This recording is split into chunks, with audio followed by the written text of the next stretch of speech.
Hi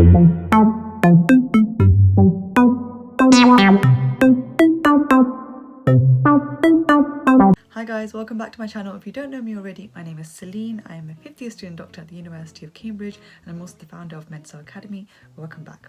Now, if you don't know us already, we are an online tuition platform that provides high quality and affordable education from Key Stage 3 to GCSEs, A-levels, all the way up to medical and dental school entry. So if you want to put any of these interview tips that you are learning to practice, just send us a message on medcell.academy. You can either practice one-to-one affordable prices with either myself or one of our other excellent MedCell tutors, and we'll get back to you right away.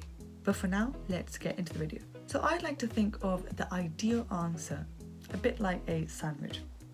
Bear with me. The intro and the conclusion are the breads on the outside, and all of your points, your fantastic points, are the fillings. Now, you shouldn't really be eating fillings by itself. I'm not judging if you are, but the point is we need the intro and the conclusion on either side. I've already talked about how you can give the best conclusion in my last video, so you can go check that out. But today we'll focus on the introduction. And in this way, you will have the perfect introduction and conclusion to craft any answer. So let's get into it. An introduction is necessary to inform the interviewers exactly where you're going with your answer. This is especially important in those answers where you might have several points discussing ethical pillars and then capacity and confidentiality and any other issues the patients might have, and so on and so on. You don't want the interviewers to get lost or even bored because they don't know when you're going to end it. So it'd be really good to signpost right at the beginning all of your main points that you're going to be alluding to, so we know exactly where you're going with your answer and when you're going to end it. The intro is also a really easy way to score marks before you've even gotten started, since just mentioning your main points in the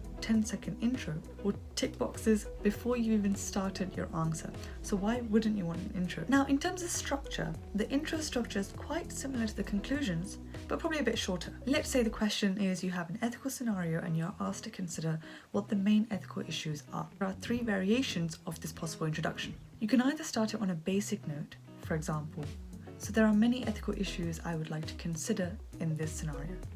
Now, a lot of you guys are already doing this, but we can make it a bit more specific. Something like, the main things I'd like to consider here are possibly breaching the ethical pillars. Here you are stating in your intro that you'll be considering the ethical pillars specifically and that you might be breaching them. There is also one other way that you could introduce your answers, and that is with a very specific triad or group of 3 key words that you'll be mentioning in your answer. For example, the main ethical dilemma here is possibly breaching the ethical pillars of non-maleficence, beneficence, and patient autonomy.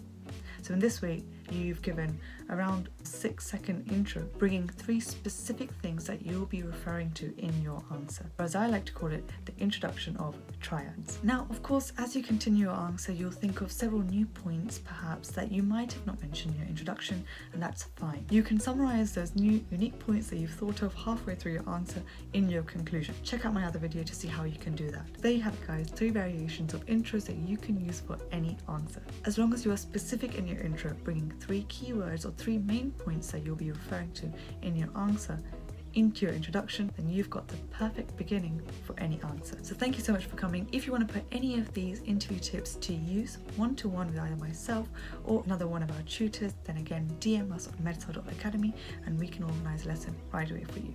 But for now, I'll see you in the next video. Bye.